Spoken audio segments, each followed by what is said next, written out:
Dalam beberapa hari ke depan kita akan melihat apakah Pangeran Reza Pahlavi benar-benar memiliki pendukung cukup besar di dalam negeri Iran, atau hanya kuat pengaruhnya di antara para diaspora.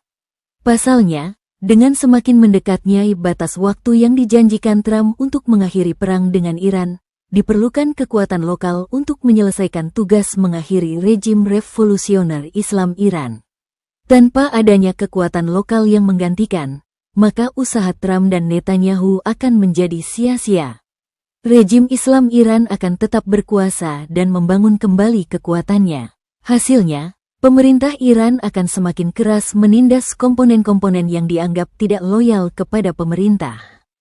Bahkan rejim ini akan semakin berani menentang Amerika Serikat, Israel dan negara-negara tetangganya.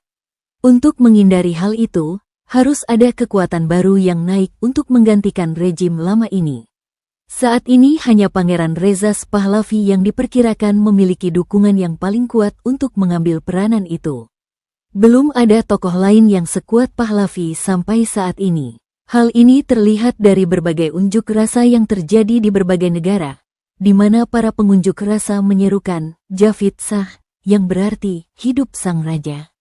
Lagi pula, Pahlavi sendiri sudah mulai membentuk perangkat-perangkat yang diperlukan untuk mengemban peranan sebagai pemimpin di masa transisi.